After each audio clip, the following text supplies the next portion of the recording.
10 ரூபா வந்து 10 ரூபா பாலாஜின்னு சொல்லி கரூரில் கத்த போய் தான் கரூரில் பிரச்சனை ஆனதே. 10 ரூபா பாலாஜின்னு பாட்டு போட்ட போது தான் பிரச்சனை. இன்னொரு இடத்துல என்ன சொல்கிறாங்கன்னா, 10 ரூபா வந்து இந்த போக்குவரத்து மற்ற செலவுகளுக்காக வசூல் பண்ணி. அவர் என்ன சொல்றாருன்னா, முழு மதுவிலக்கையும் அமல்படுத்தினால் சாராயமும் கஞ்சாவும் பெருகிவிடும். நீ கேள்விப்பட்ட மாதிரி ஐயா கருணாநிதி அதை தாங்க கேள்விப்பட்ட மாதிரி இல்லை, அது எங்கேயோ கேள்விப்பட்ட மாதிரி இருக்கு. ஆமா, எனக்கு இப்போ என்ன கவலைன்னா, நூற்றுக்கணக்கான இளம் விதவைகள் உருவாகிட்டே இருக்கிறாங்க, தாலியா இருக்குது இந்த அரசு அப்படின்னு பேசின கனிமொழி அம்மா அவர்கள் மதுராங்கத்தில் சாராய ஃபேக்டரி தொடர்ந்து இந்த ஆட்சியில் தான் லாஸ்ட். வெளிநாடுகளிலிருந்து அது 2000-3000 வீடியோ வந்து போட்டாங்க வந்தாங்க, இதெல்லாம் வந்தது வந்து இப்போ வந்து அது மத்திய உளவுத்துறை எடுத்து அது கணக்கு பார்த்தா 88% ஸ்மார்ட் ஃபோன் பயனாளிகளை இவங்க ரீச் பண்ணியிருக்காங்க. அதுவும் எப்படி ரீச் பண்ணியிருக்காங்க, இந்த ஃபேக் நெரேட்டிவ்ஸ். இந்த தேர்தலுக்கு முன்னால் பார்த்தீங்கன்னா, அவருக்கு நாங்கள் பொண்டாட்டியாக இருப்போம், 6 மாதம் முன்னாலேயே நாங்கள் வந்து கட்சிக்கு வந்துட்டோம், 3 மாதம் முன்னாலேயே வந்துட்டோம், ஒரு வருஷம் முன்னாலேயே வந்துட்டோம், ஏதோ ஒரு கணக்கு. இவங்ககிட்ட நாங்கள் போய் நிற்கிறோம், நாங்கள் சீனியர். சரி, அது அவங்கள ஸ்டிக்கர் அரசுன்னு சொல்லி இவங்களும் ஸ்டிக்கர் தான் பண்ணுறாங்க. அது கூட ஒரு அவசரத்துக்கு பண்ணிட்டாங்க.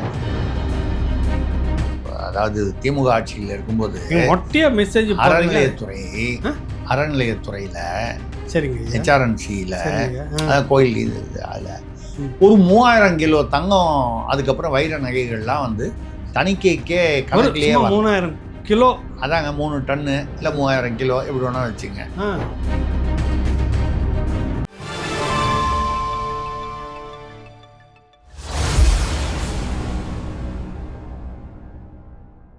ராவண பார்வையாளர்கள், தமிழ் உறவுகள் மற்றும் ராவண நல விரும்பிகளுக்கு வணக்கம். பஞ்சாயத்து கூட்டமங்க வழக்கமாக நடக்க வேண்டிய சனிக்கிழமை அன்றைக்கி நடத்த முடியல, தொடர்ச்சியாக சில வேலைகள் அலைச்சல், அதனால் நடத்த முடியல. சிறப்பு நிகழ்ச்சியாக இன்று நம்ம பஞ்சாயத்தை கூட்டுறோங்க அப்படின்றத நடத்துகிறோம். உண்மையிலேயே நிறைய பஞ்சாயத்து வந்திருக்குது. மதிப்புக்குரிய திருசக்தியார் நம்மோடு இருக்கிறார். பஞ்சாயத்து இப்போ அவர் தான் கூட்ட போகிறார். பஞ்சாயத்துக்கான மனுவை நம்ம தான் வைக்க போகிறோம். ஐயா வணக்கம். ஐயா வணக்கம். முதல் பஞ்சாயத்து உங்கள் மேலே வச்சிடறாங்க. அப்படியா? ஆமாம், ரொம்ப சந்தோஷம். இல்லை, நான் சனிக்கிழமையிலேருந்து கவனிச்சிட்டு இருக்கிறேன் உங்களை. அதுக்கு முன்னாடி இருந்து கவனிச்சிட்டு இருக்கிறேன். இந்த பக்கம் ஒரு பையன் மாட்டின்னு சுற்றுறீங்க, இந்த பக்கம் ஒரு பையன் மாட்டின்னு சுற்றுறீங்க, முன்னாடி ஒரு பையன் மாட்டின்னு சுற்றுறீங்க, கையில் ஒரு 2 லக்கேஜ் வச்சுக்கிறீங்க, வண்டியில் பார்த்தா 2-3 சின்ன சின்ன பையா. என்ன உங்கள் கதை? பைக்கு உங்களுக்கு என்ன சம்மந்தம்? எனக்கு புரியல. கேட்டுணும். பஞ்சாயத்து முதல்ல உங்களுக்கு. அப்படியா? நான் வந்து பையா மாட்டின்னு சுற்றுறீங்களா? மக்களால் தேர்ந்தெடுக்கப்பட்ட ஆட்சி. மக்களால் தேர்ந்தெடுக்கப்பட்ட நீங்கள் இல்லை ஆட்சி. சரி சரி. நான் அந்த ஆட்சியை என்ன ஒரு அடையாளமாக வச்சுங்களேன். சரிங்க. நான் பையெல்லாம் மாட்டிப்பேன். சரிங்க. பாக்ஸ் எல்லாம் வச்சுப்பேன். நாங்கள் ஊழலை நிறுத்தி விட்டோம், லஞ்சத்தை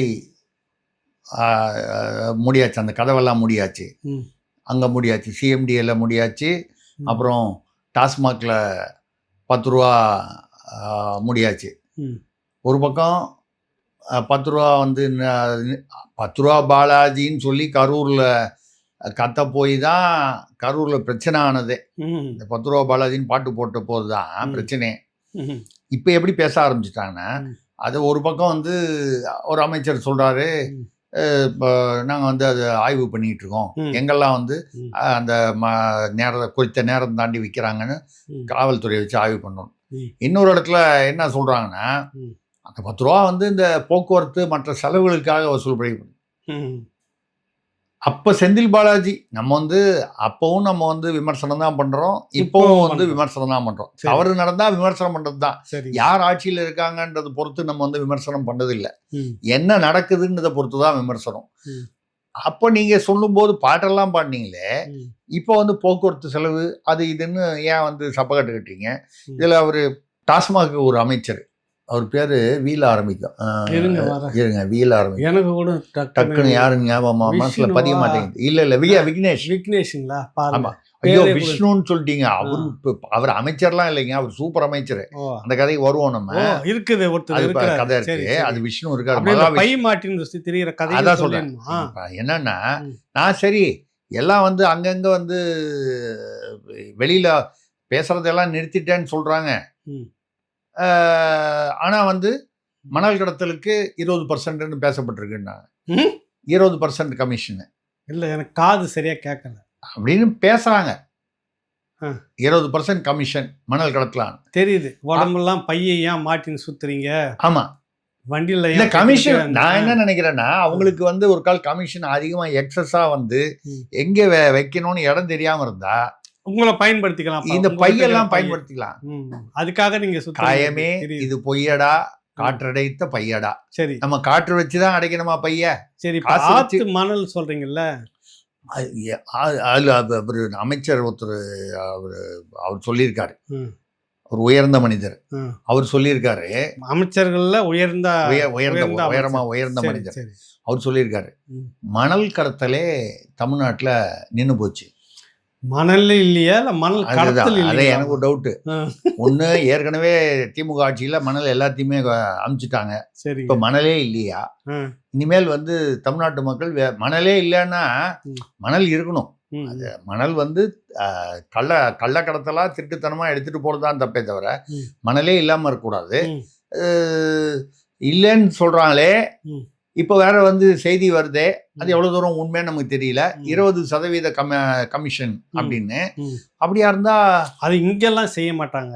கரெக்ட் தானே நீங்க சொல்றது? ஆந்திராவில நடக்கும். இப்ப இங்க நடத்த மாட்டாங்க. இல்ல, அது அங்கதான் பேசுறோம். ஆமா ஆமா, இங்க மக்களால் தேர்ந்தெடுக்கப்பட்ட மக்களாட்சி இது வந்து கிடையாது. அப்படி சொல்லுங்க. அத வந்து அல்ல, நமக்கு என்னன்னா ஒரு காலம் இங்க மணலே இல்லாம போயிடுச்சோ அப்படின்னு சொல்லி நான் கூட வந்து அடையாறு பக்கம்லாம் வரும்போது மணல் இருக்குதான்னு இப்படியே பார்த்துக்கிட்டே வரேன். நமக்கு இங்கதான் பார்க்க முடியும். இன்னும் போய் நம்ம அடையாறுல கூவம் தான் ஓடிட்டு இருக்குது. அந்த காலத்துல அது வந்து வருஷத்துக்கு ஏதோ 1500 2500 கோடின்னு சொல்லி 5 வருஷத்துல 7500 கோடி 10,000 கோடிக்கு மேல செலவு பண்ணதா கணக்கமிச்சாங்க அவங்க. அதே கூவம் அதே மாதிரிதான் ஓடிட்டு இருக்கு. இவங்க வந்து என்ன பண்ண போறாங்கன்னு தெரியல. என்னன்னால் மணல் கடத்தல் அப்படின்னு சொல்லி அதுக்கு 20% பேசுறாங்க. இப்படி நிறைய வந்து ஒரு விழுப்புரம் டாஸ்மார்க்கும் நீங்க ஏற்கனவே சொல்லியிருந்தீங்க, முழுக்க தனியார்கிட்ட போக போகுது அப்படின்னு பேசிட்டு இருக்காங்க. இல்ல, அப்பதான் வந்து அந்த இப்ப ஞாபகம் வந்துருச்சு. அந்த மந்திரி பேர் வந்து விக்னேஷ். என்னமோ தெரியல, எல்லாருமே புதுசா இருக்காங்க, இளைஞர்கள். திமுக அதிமுக எடுத்துட்டாங்கன்னா இன்னொரு லிஸ்ட் எல்லாம் நமக்கு தெரியும். இவங்க எல்லாம் வந்து இருக்கிறாங்க, இவங்க எல்லாம் வராங்க புதுசா திடீர்னு. இல்ல, இவங்க புதுசா வர்றதுனால நம்ம ஒன்னும் தெரியல சொல்லல.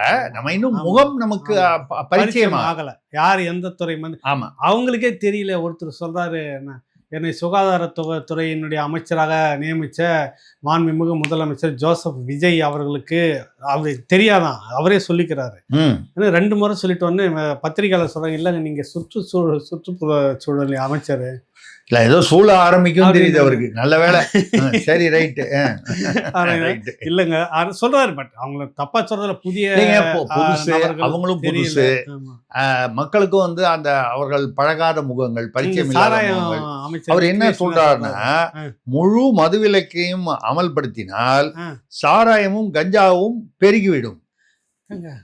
கேள்விப்பட்ட மாதிரி ஐயா கருணாநிதி அதை கேள்விப்பட்ட மாதிரி இல்ல, அது எங்கேயோ கேள்விப்பட்ட மாதிரி இருக்கு. ஆமா, எனக்கு இப்ப என்ன கவலைன்னா, ஐயா டாஸ்மாக மூட முடியாதுன்னு சொல்றாங்க. சரி, அதான் அர்த்தம். ஜனங்களுக்கு பழகி போன விஷயம். மூடனா வருமானம் போயிடும். யாருக்கு? இங்க வர்றது 50,000 கோடி வருது. ஆனா ஒரு 10-11 டிஸ்டிலரி யார் வச்சிருக்காங்க?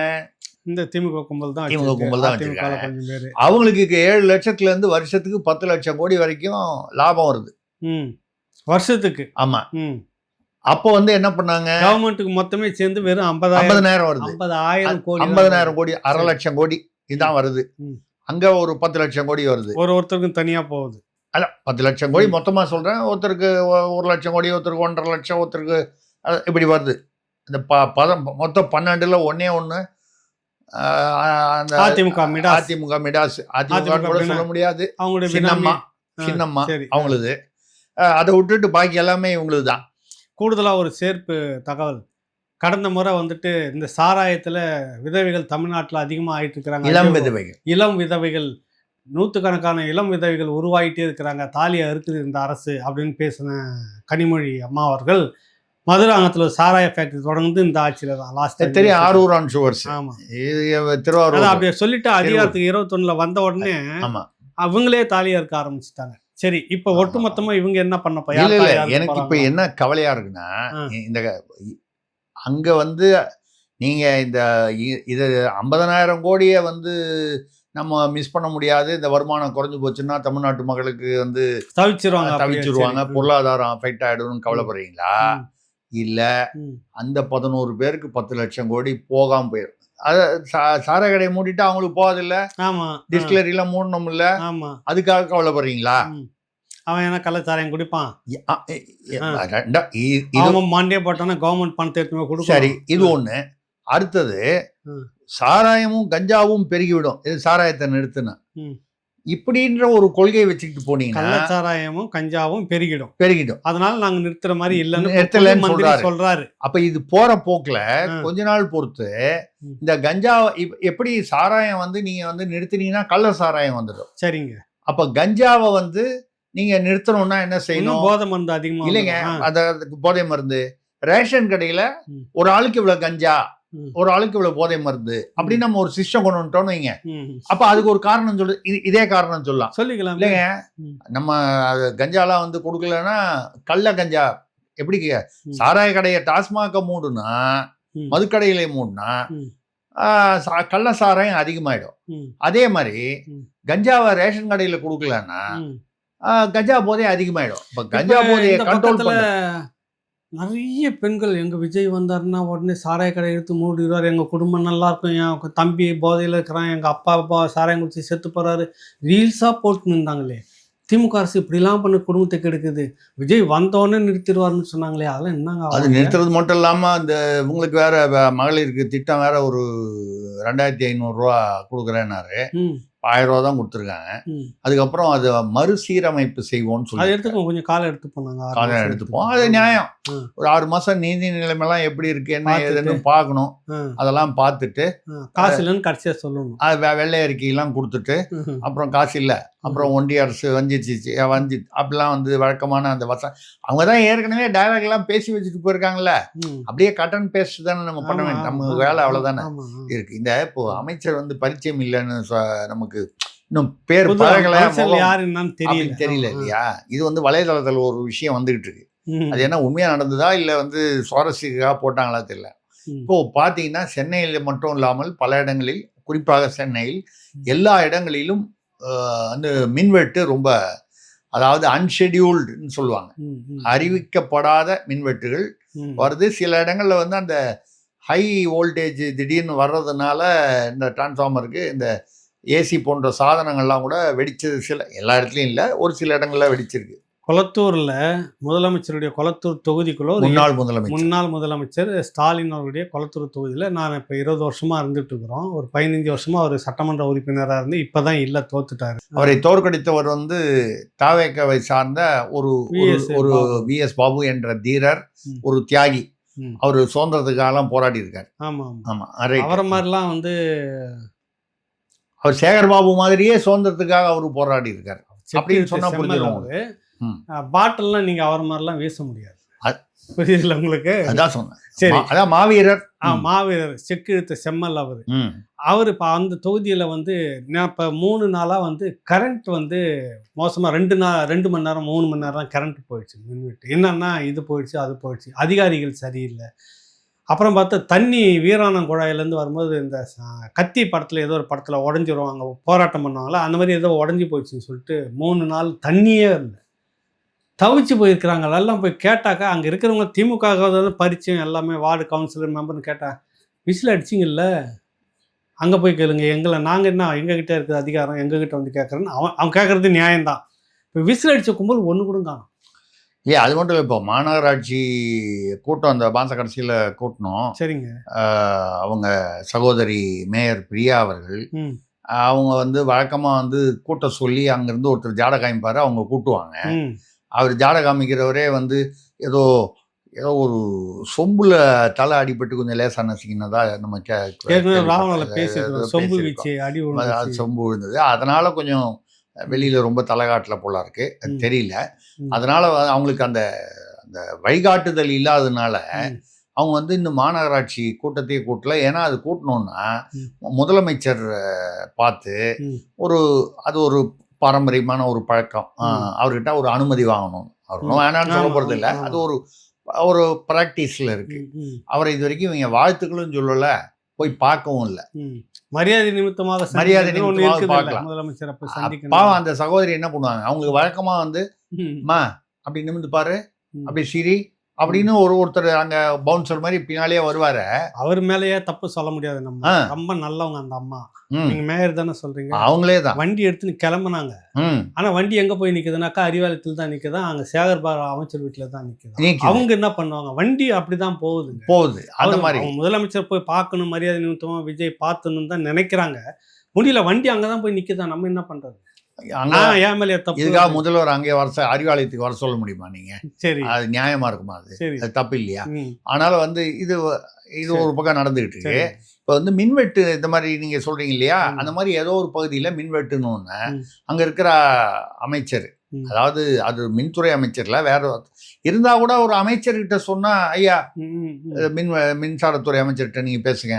ஏன்னா மின்துறை அமைச்சர் வந்து இவர் சிடிஆர் நிர்மல்குமார் அவர்கள், அதான் முன்னால பிஜேபியில இருந்தாரு, அதிமுக இருந்தாரு, எல்லாம் இருந்தாரு. அவரு இப்போ இங்க இருக்காரு.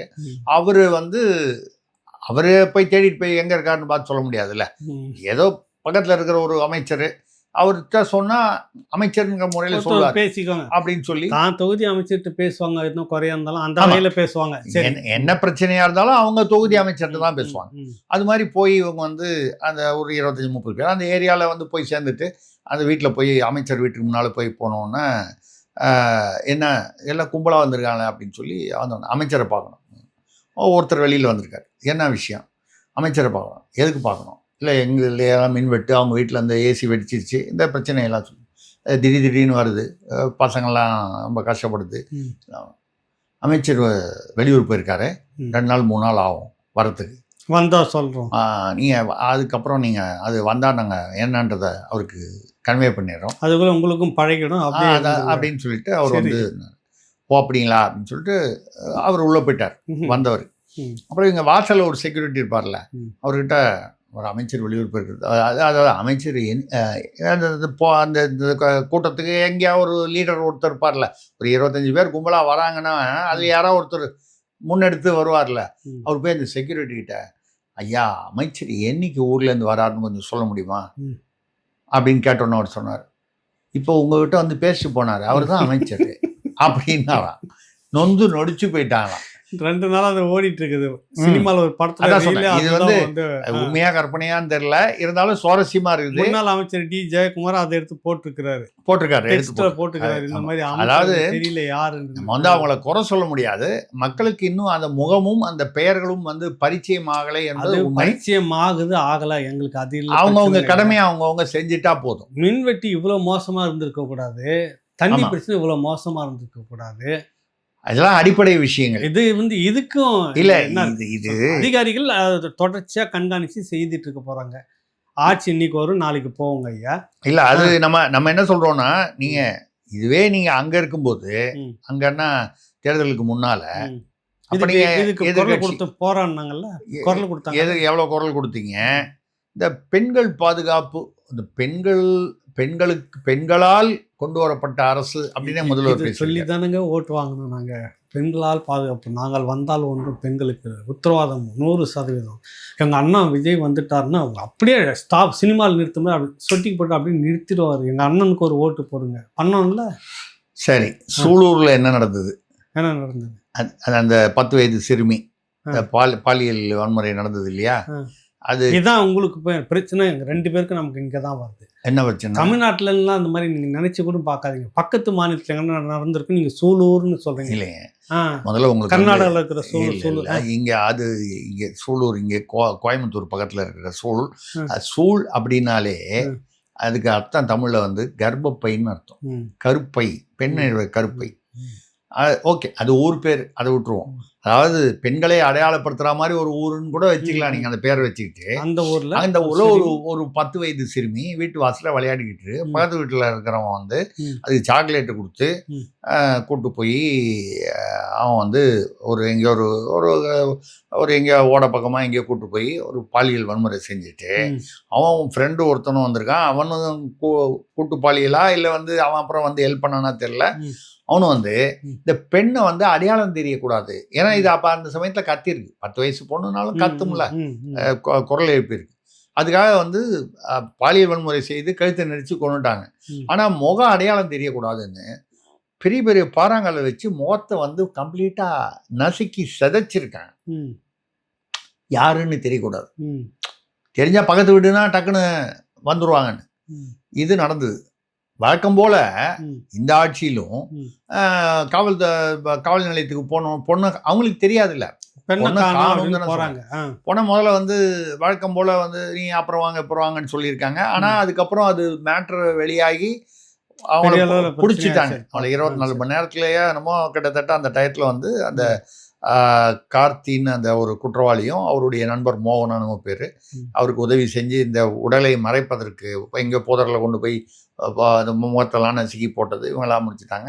அதில் வழக்கம் போல் அந்த கார்த்தி வந்து தப்பித்து ஓட முயற்சிக்கிட்ட போது அவர் தடுக்கி விழுந்து அவருக்கு எலும்பு முறிவு ஏற்பட்டது. இதெல்லாம் 5 வருஷமா நடக்குது. ஆமா, அது முன்னாலேயும் அதான் நடந்தது. இப்போ அதே தான், அது ரைட்டு, அது மாறல, அந்த மாடல் மாறல, அப்போ அது நடக்குது. இதுக்கு அப்புறம் நடந்தது தான் வந்து இப்போ வலைதளத்தில் ரொம்ப பெருசாக போயிட்டு இருக்கு. என்னன்னா, நம்பர் 1 வந்து இந்த கீர்த்தனான்னு ஒரு அமைச்சர், அவங்க வந்து அந்த விருதுநகர் நின்று ஜெயிச்சாங்க. முதல்ல அது பின்னணி தெரிஞ்சுக்கணும்னா அவங்க சுயேட்சையாக தான் வந்து நிற்கிறதா போய் பரப்புரையெல்லாம் பண்ணாங்க. திடீர்னு தாவேகால அவங்கள வேட்பாளராக அறிவிச்சிட்டாங்க. அதுக்கப்புறம் அவங்க இப்போ ஒரு இள வயதில் வந்துட்டாங்க. முதல்ல இவங்க தான் பெண் அமைச்சர்லாம் கதையெல்லாம் சொன்னாங்க. அந்த காலத்தில் ஜோதி வெங்கடாச்சலம், சத்யவாணி முத்து, ஜோதி வெங்கடாச்சலத்துக்கு முன்னாடியே ஒரு அமைச்சர் இருந்திருக்காங்க, கொண்டு வந்து அதை பத்தி பேசியிருக்காங்க. 1952லயே இருந்திருக்கு, 50கள்லேருந்தே இருந்திருக்காங்க. இப்போ அதிமுக வரும்போது வளர்மதி, கோகுலேந்திரா இருந்திருக்காங்க. எங்க திமுக கீதா ஜீவன், பூங்கோதை ஆளடியார்னா, இப்படி நிறைய முதல் பெண் அமைச்சர். அதே மாதிரி இருப்பதிலேயே இளவயது முதலாக இந்தியாவிலேயே இளவயது அமைச்சர்னு ஒருத்தர் 28 வயசு சொல்லிக்கீங்க. பிரச்சனை சுஷ்மா ஸ்வராஜ் அவர்கள் 25 வயதிலேயே மாநில அமைச்சராக ஆனாங்க. அப்புறம் மத்திய அமைச்சரான 25.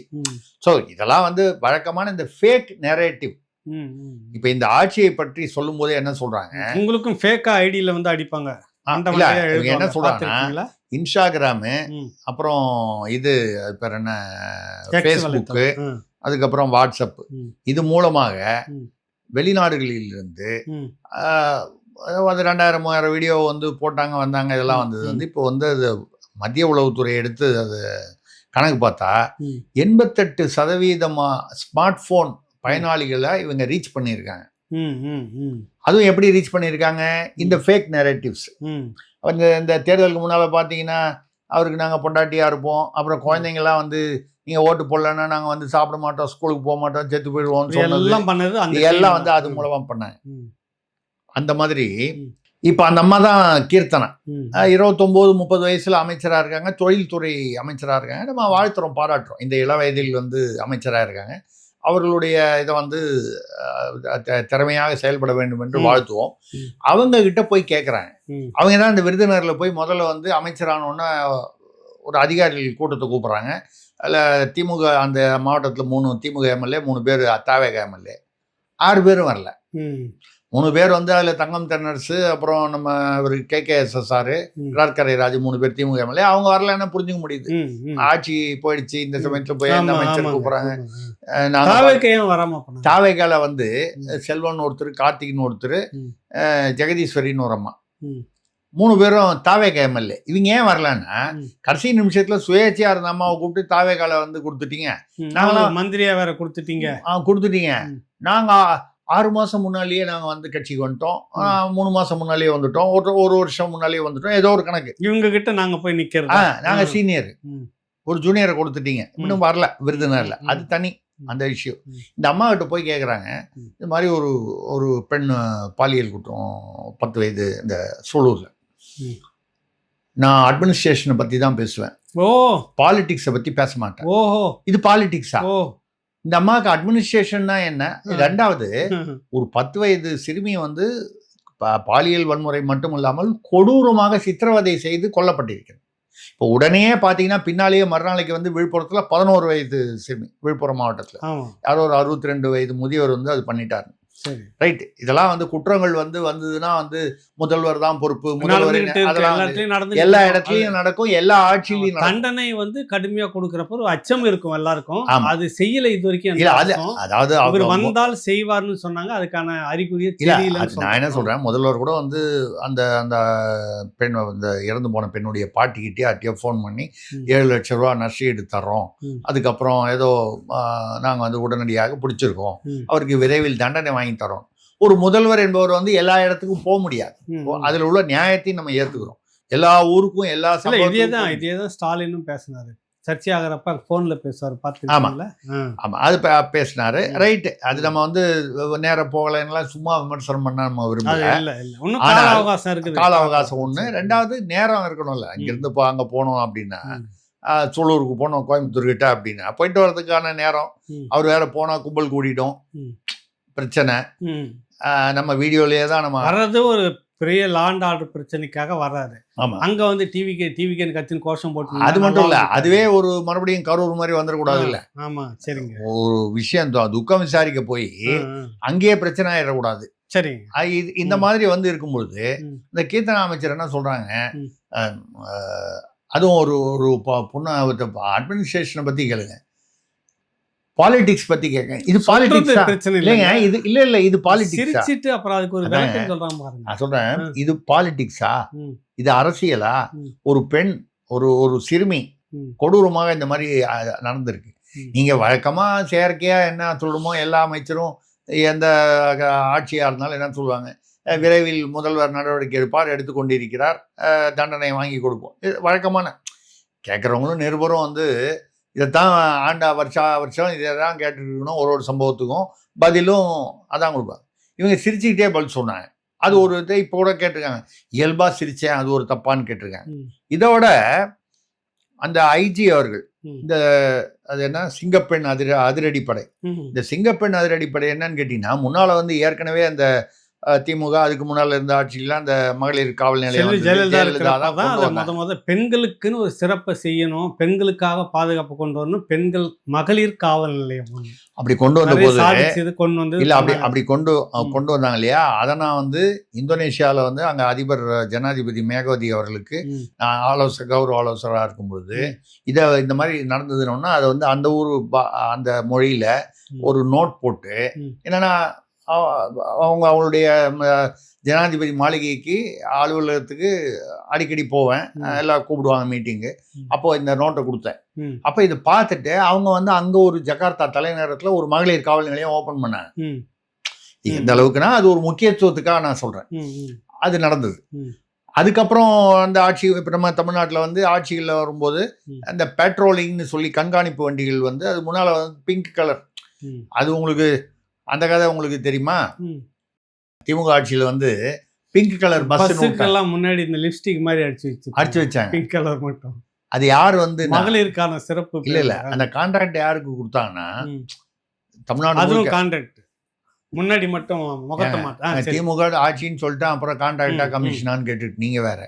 அது இல்லாம நாங்க எதுக்கு அப்புறம் அந்த அது வந்து என்ன பண்ணாங்க, பஸ்ஸுக்கு பெயிண்ட் அடிக்கணும்.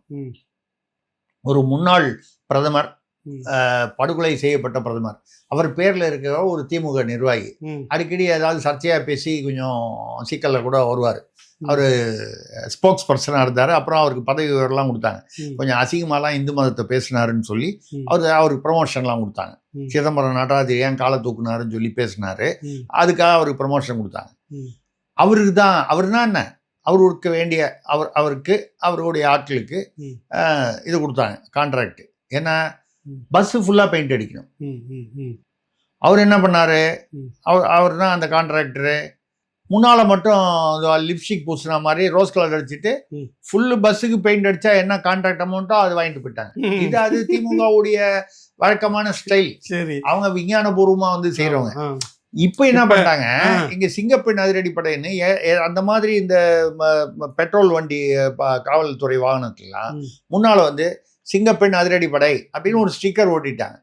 இப்பதான் ஒரு இதுக்கு யார் கான்ட்ராக்ட், அது தெரியல, அது விசாரிச்சாதான் தெரியும். அது ஏதாவது யாராவது ஒருத்தர் விஷ்ணுவோ சிவனா யாரு பிரம்மாவா யாரோ ஒருத்தர் நம்ம பார்க்கணும், அது கவனிக்கணும். ஆமா, அடிச்சுட்டாங்க. சரி, அது அவங்கள ஸ்டிக்கர் அரசுன்னு சொல்லி இவங்களும் ஸ்டிக்கர் தான் பண்ணுறாங்க. அது கூட ஒரு அவசரத்துக்கு பண்ணிட்டாங்க. இதுக்கு போய் செலவு பண்ண வேணாம் அப்படின்னு சொல்லி பண்ணிட்டாங்க. 37 மாவட்டத்தில் இந்த சிறப்பு, அதான் அந்த சிங்கப்பெண் அதிரடிப்படை இது வரைக்கும் மொத்தமே 36 பேர் தான். நம்ம சொல்றது வந்து உயர் அதிகாரிகள் இல்ல, அந்த டிவிஷன்லயே மொத்தம் 36 பேர் தான் அப்பாயின்ட் பண்ணிருக்காங்க. மகளிர் காவல் நிலையம்னு ஒன்று இருக்குல்ல, அது என்ன பண்ணும்? அடுத்தது இந்த சிறப்பு அதிரடிப்படை கிட்டத்தட்ட அவங்களோட இணைஞ்சுக்கிட்டு இந்த வேலையில 37 மாவட்டம்னா ஒரு மாவட்டத்துக்கு கிட்ட ஒரே ஒருத்தர் தான். நான் சொல்றது வந்து உயர் அதிகாரிகள் மட்டும் இல்ல, கான்ஸ்டபிள் வரைக்கும் சேர்த்து. நீங்க ஒரு மாவட்டத்துல ஒரே ஒரு ஆள் மட்டும் 24 மணி நேரமும் வந்து பாதுகாப்பை வந்து பெண்களுக்கான பாதுகாப்பை எப்படி நீங்க வந்து கொடுக்க முடியும்? இல்ல அந்த அந்த மாதிரி ஒரு அதுக்கு தண்டனையை வாங்கி தரணும் அப்படின்றதான் இப்போ இன்னொரு பஞ்சாயத்தும் வருது. அது ஏதோ 3000 இது காணும்னு ஏதோ ஒன்று நீங்கள் மெசேஜ் அனுப்பிச்சிருந்தீங்க. என்ன மெசேஜ்? அது ஒன்றும் இல்லைங்க, அது சின்ன விஷயம். அதெல்லாம் போய் பெருசுப்படுத்திட்டு நீங்கள் வந்து 3000 ரூபாய் இல்லைங்க, 3000 காணும். அதாவது திமுக ஆட்சியில் இருக்கும்போது ஒட்டிய மெசேஜ் அறநிலையத்துறையில் சரிங்க HRNCயில் கோயில் அதில் ஒரு 3000 கிலோ தங்கம், அதுக்கப்புறம் வைர நகைகள்லாம் வந்து தணிக்கைக்கே கணக்கிலேயே 3000 கிலோ, அதாங்க 3 டன்னு இல்லை 3000 கிலோ எப்படி வேணா வச்சுங்க. என்ன இன்னைக்கு போனால் பெரிய அமௌண்ட்டா? இன்னைக்கு ஒரு கிலோ வந்து 1 கோடி 1.25 கோடி விற்கிது. ஸோ அப்படி பார்த்தீங்கன்னா 3000 கோடி 4000 கோடி இந்த அமௌண்ட் வந்து நகையை காணும் கணக்கிலேயே கொண்டு வரல. கணக்கில் கொண்டு வரலீங்களா? இல்லைங்க, பக்தர்கள் வந்து காணிக்கை நான் சொல்றது காணமா அல்லது கணக்குல கொண்டு வரலன்னா கூட அங்க இருக்கு, கணக்குல இல்ல சார் இருக்கு சார்னு சொல்லி காணுங்களா? காணும், தணிக்கையில அந்த மாதிரி இருக்கிறதாவே இல்ல. சிரிக்கிறதா இல்ல வேதனை? இது வந்து எனக்கு வந்து ஆச்சரியமா இல்ல, உங்களுக்கு எனக்கு அதிர்ச்சியா இல்ல. 3000 கிலோங்க இருங்க, வயிறு 3000 கிலோங்க. நான் வந்து 2010 கும்போணத்து பக்கத்துல இருக்கிற உப்பிலியப்பன் கோயில்னு இருக்கிற கோயில் ஏற்கனவே கூட பேசியிருக்கோம். 4 கிலோ பிளஸ் அப்புறம் வந்து அந்த துளசி காசுன்னு அது ஒரு கிட்டத்தட்ட 1/2 கிலோ 4.5 கிலோ தங்கம். அது இப்போ வந்து அந்த கொடி, அது வந்து நகையா கூட இல்ல, கொடிமரத்துக்கு மேல அந்த தங்க பிளேட்டிங் நம்ம தங்க கட்டியா கொடுத்து அவங்க தான் கோயில்ல இருந்து ஏற்பாடு பண்ணி செஞ்சு போட்டாங்க. இப்போ 2023 ஒரு குடமுழுக்கு 12 வருஷத்துக்கு ஒரு தடவை நடக்கும் இல்லையா? நான் அதுக்கு முதல் 12 வருஷத்து அதுக்கு முன்னால பண்ணது. இப்போ 12 வருஷமா இருந்துச்சு. இப்ப திடீர்னு பார்த்தா காணோம். அது வெளில செப்புல இருக்கு. கிணத்த காணாம இல்ல அந்த தூணே காணும்? இல்ல, அந்த கொடிமரம் வந்து காணான்ற மாதிரி கொடிமரம் உளுத்து போச்சுன்னு சொல்லி உள்ள மரம் தானே, அது உளுத்து போச்சு சொல்லி வேற மரம் மாத்தினாங்க. ஆனா அதுக்கு மேல தங்கம் காணும், செப்பா இருக்கு. சரி, அங்க பக்கத்துல ஒரு கல்வெட்டு என்னுடைய பெயர் போட்டு தங்க கொடிமரம் உபயம் திருசக்தி சுந்தரராமன் மனைவி அவங்க பேர்லாம் போட்டு இருந்தது. இப்போ இந்த தங்கம் காணும் பாருங்க, தங்க பிளேட்டு, அதோடய அந்த கல்வெட்டியும் காணும். இருந்தாதான் கேட்பீங்கல்ல, அதை எடுத்துட்டு அந்த இடத்த பூசி அதே மாதிரி டைல்ஸ் போட்டாங்க. சரிங்க. இப்போ நான் வந்து கேக்குறேன், எங்க அந்த கோயில் அப்புறமா வேற ஒருத்தர் மூலமா கேக்குறேன். அப்புறம் நான் வந்து டோனர்ங்கிற முறையில நானே கேட்கறதுக்கு எனக்கு உரிமை இருக்கு. திருப்பி கேட்கல, நான் கேக்குறது என்ன ஆச்சு அப்படின்னு. அதுக்கு என்ன கேக்குறாங்க, அப்பொழுது அறநிலையத்துறையில் இருந்தவர் யார், அதிகாரி யார் அங்க கோயில்ல, அதுக்கப்புறம் இதுக்கு வந்து ஆசாரி யார், அவருக்கு கொடுத்த ஒர்க் ஆர்டருடைய காப்பி உங்களிடம் இருக்கிறதா? நான் கேட்க வேண்டிய கேள்வி, நான் என்ன கேள்வி கேட்டிருக்கேன் உங்களை கேட்க ஆரம்பிச்சாங்க. புரியுதா? என்னுடைய சொந்த இதுலயே 4.5 கிலோ காணும். சரி, இப்போ 3000 கிலோ காணும். இப்ப இனிமே நீங்க கேள்வி கேட்கணும்னு தோணுதா உங்களுக்கு? இவ்வளவு பிறகு பட்ட பிறகும் இல்ல, நான் கேள்விலாம் கேட்கல, கோர்ட்டுக்கு தான் போறேன், வேற ஒண்ணு போறீங்க. கோர்ட்டுக்கு. இப்போ 3000 கிலோ நகை அந்த மாதிரி காணும், வைர நகையும் அந்த மாதிரி காணும். இப்ப இந்த இடத்துல தான் முன்னாடி திமுக ஆட்சியில சேகர் பாபுன்னு ஒருத்தர் சுத்திக்கிட்டு இருந்தாரு, அவரே தான், செம்மல் ஒருத்தர், அவர் தான் ரொம்ப மரியாதையா பேசுவார், கோயிலுக்குள்ள போனா நாகரீகமா பேசுவாரு, அவர் தான் அந்த பீரியட்ல தான். அவருக்கு அதுக்கு சம்பந்தம் இருக்கா இல்லையா நமக்கு எப்படி தெரியல, நமக்கு தெரியாது. ஆனா அவர் எந்த நாங்கள் 4000 குடமுழுக்கு செய்தோம், முதல்வர் தலைமையில், துணை முதல்வர் அவருடைய தலைமையில் நாங்கள் செய்தோம்னு அறநிலையத்துறை நடந்தது. அது பூரா வந்து எவ்வளவு செலவு பண்ணாங்கன்ற வெள்ளை அறிக்கை கொடுக்க சொல்லுங்க. ஒரு குடமுழுக்குக்கும் அறநிலையத்துறையிலேருந்து அரசுலேருந்து எந்த செலவும் இல்லை. எல்லாமே நன்கொடையாளர்கள் உபயதாரர்கள்ட்ட வாங்கி தான் பண்ணியிருக்காங்க. இவங்க வந்து எனக்கு தெரியும், ஒரு கோயிலில் வந்து ஒரு குறிப்பிட்ட கோயில் பேர் சொல்ல வேணாம், அது தனியார் கோயில், தனியார் வந்து டெவலப் பண்ண கோயில். அவங்க வந்து அது 12 வருஷம் ஆயிடுச்சுன்னா அந்த குடமுழுக்கு பண்ணணுன்றது ஒரு அந்த சம்பிரதாய பிரகாரம் பண்ணுறாங்க. அது முதல்வர் வரணும். முதல்வர் அது வர்றதுக்கெலாம் அப்போது திமுக ஆட்சியில் அதெல்லாம் வந்து தெரியல, டைம் அது இருந்தால் வருவோம். நீங்கள் ஒன்று பண்ணுங்கள், முதல்வருடைய ஆசையுடன் அவருடைய ஆட்சியில் அந்த மாதிரி ஏதாவது அவர் ஃபோட்டோவை போட்டு நீங்கள் இன்விடேஷன் போட்டுங்க. நான் தான் வருவேன். நான் தானே அமைச்சர், துறை அமைச்சர், நான் தான் வருவேன். முதல்வர் துணை முதல்வர்லாம் அது கஷ்டம் இல்லை, நான் தான் வருவேன். Right right. குடமுழுக்கா பண்ணீங்க, யாகமா பண்ணீங்க, இது நீங்க அனுமதி பண்ணோம் அப்படின்னு சொல்லி கேட்டா 50 லட்சம் 50 லட்சம் கொடுத்தாதான் தனியார் கோயில் அவங்க செலவுல அவங்க பண்றாங்க. அதுக்கு அனுமதி, அதுக்கு 50 லட்சம். இது நமக்கு நேரடியாக காதில் விழுந்தது. அவங்க வந்து குடமுழுக்கே இப்போ பண்ண வேணான்னு முடிவு எடுத்துட்டாங்க. கோயிலுக்குள்ள இவ்வளோ விடயம் இருக்குதுன்றது விஷயங்கள் திரும்ப தான் இன்னும் நிறைய விஷயம் இருக்கு, நிறைய விஷயம் வரப்போகுது. இப்போ கூட திருச்செந்தூரில் பார்த்தீங்கன்னா ஒரு பெண்மணி அறநிலையத்துறை அதங்க கோயிலில் இருக்கிறவங்க 100 ரூபா டிக்கெட்டு கடந்த பல வருடங்களாக வந்து அவங்களா பிரிண்ட் அடிச்சு அறநிலையத்துறை பேரில் அவங்களா கவர்மெண்ட்டுக்கு எவ்வளோ கஷ்டம்லாம் கொடுக்கக்கூடாது. அதுவும் எல்லாமே அவங்க சேமிப்பு பண்ணியிருக்காங்க. நாம கொஞ்சம் எடுத்து செய்யணுங்க வேலை. நம்மளே டிக்கெட் அடிச்சு நம்மளே வித்துக்கிட்டோம். கவர்மெண்ட்டே செய்யணும்னா எவ்வளவு கஷ்டமா இருக்கும். அதனால தான் சொல்றேன், கவர்மெண்ட் பேர்ல அவங்க வந்து டிக்கெட் போட்டு அவங்களே வித்து அதெல்லாம் அவங்க எடுத்துட்டு போயிட்டாங்க. நல்ல வேலை செய்திருக்காங்க. ஆமா, 100 ரூபா டிக்கெட் 25 லட்சம் ரூபாய் எடுத்துட்டு போயிட்டாங்க. அப்படின்னா 25,000 100 ரூபா டிக்கெட்டுன்னு வச்சுக்க, 100 ரூபா டிக்கெட் கணக்கு பண்ணீங்கன்னா சிறப்பு தரிசனம் டிக்கெட் அதை வந்து அடிச்சுட்டு போயிட்டாங்க. இப்போ அதை கண்டுபிடிச்சாச்சு. கண்டுபிடிச்ச உடனே அந்த மாதிரி என்ன பண்ணுது, இதை பெருசாக்காதீங்க, எப்படி இதை ஒரு வழக்காக்காதீங்க, பெருசாக்காதீங்க. 25 லட்சம் ஆமா எடுத்தேன். அப்போ சாயந்தரம் ஒரு 5 லட்சம் ரூபாய் கொண்டாந்து கொடுத்துட்றேன் உடனே. நீ சாயந்தரம் ஒரு 2 வாரம் டைம் கொடுங்க, மிச்சமும் கொண்டாந்து கொடுத்துட்றேன். இதை போய் ஒரு வழக்காகி பெருசா பேசிக்கிட்டு இருக்கீங்க நீங்க. அதான் இது மாதிரி வந்து இருக்கு. என்ன நமக்கு ஒன்றும் புரியல, இப்பதான் கொஞ்சம் வெளியில வருது. இதுல வந்து நடுவில் வந்து இப்போ ஒரு 3 பேர் போட்டிருக்காங்க. ஜான் ஆரோக்கியசாமி, அப்புறம் அந்த இவர் விஷ்ணு ரெட்டி 2 பேரும் ஆலோசனை தொடங்கலாமே, நல்லா அப்படியும் செய்யலாம். அதனால நிறைய விஷயம் இருக்குங்க. ஆமா, இது தொடர் வண்டி தானே, தொடரி தொடரும் தொடக்கம் தான் இருக்கு விஷயமே. தொடக்கம் ஏன் அந்த 3 பேர் எதுக்கு என்ன கதை என்ன பின்ன, அது நம்ம அடுத்த இதுல நம்ம பையெல்லாம் உடம்புலாம் பை மாட்டிட்டு வந்தது அடுத்தது தொடருது. அது உண்மை யாருடைய பை அப்படின்னு வச்சுக்கலாம். நம்ம அடுத்தது நம்ம அடுத்த இதுல வச்சுப்போம். நன்றி, வணக்கம். வணக்கங்க.